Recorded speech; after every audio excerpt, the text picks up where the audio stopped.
Today marks the 4th anniversary since the Israelis killed a cousin of mine, Ahmed Arakat, on his way to pick up his mother, and they kept his body.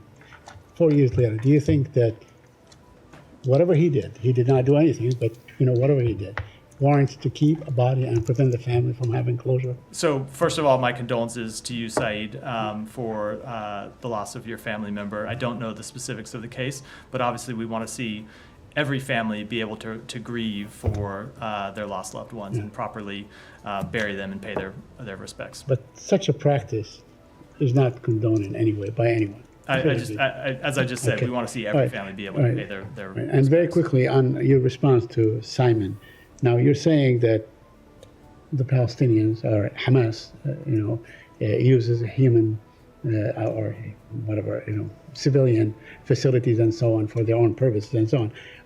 Because this is the person that was killed, Dr. Hani al-Jafrawi, in a missile. He works for the Ministry of Health, which is, a Hamas run, but he's a civilian. He's been doing this job for 35 years and so on. Does that make that clinic a legitimate target? No, of course not. Yeah. What Israel has said is that there were Hamas militants who were also there and were operating out of there.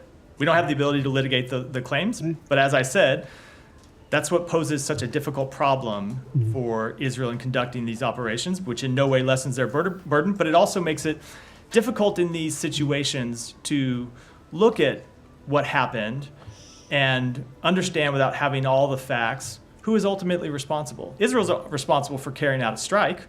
Hamas bears responsibility if, in fact, they were embedding themselves among civilian targets.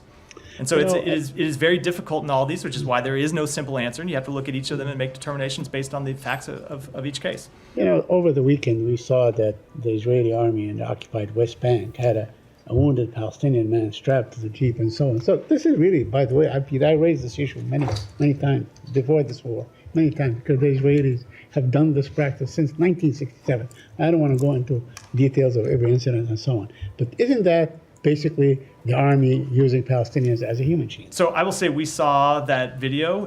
It was shocking. The practice was absolutely unacceptable. Humans should never be used as human shields.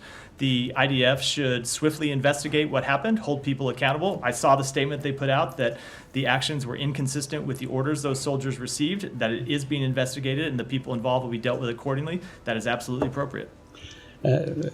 Just a couple more issues, if you allow me. I want to ask you on the new legal powers of the settlers' facilities in the West Bank, and apparently annexation is underway under everybody's eyes and so on. So you're referring to the reported actions by the finance minister. So we have seen the finance minister, who also is a minister inside the defense ministry, attempt to further administratively integrate settlements into Israel. We have made quite clear that settlements are counterproductive to peace, that the government of Israel's settlement program is inconsistent with international law, and we will continue to make that clear. Yeah, but yet the Israelis are never deterred by your position and so on. Could we expect some sort of leveraging some of I'm not going to speak to future actions that we may or may not take.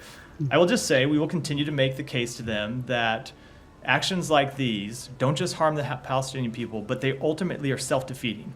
They ultimately hurt Israel's interests. They ultimately weaken Israel. They weaken Israel's security. And so that's the case that we will continue to make to them. And finally, I promise that Mr. Netanyahu. Don't make promises you can't keep, Saeed. Sorry, I have so many.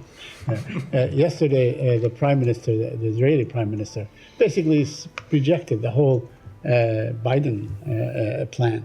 And he said, okay, we want to exchange some of the hostages for few prisoners, and that's it. That's the end of it. So do you still think that the ball is in Hamas's court, not in Israel's court? So I saw the comments the Prime Minister made yesterday, and then I saw the statement his office put out clarifying that they wanted to secure the release of all hostages, and then I saw the further statement the Prime Minister said today, where he made clear he supports the proposal that Israel put on the table and the president laid out. So I will just say, I think all of us that speak publicly at times make mistakes and misspeak, and when we do so, we have an obligation to come clarify, and we're glad he did.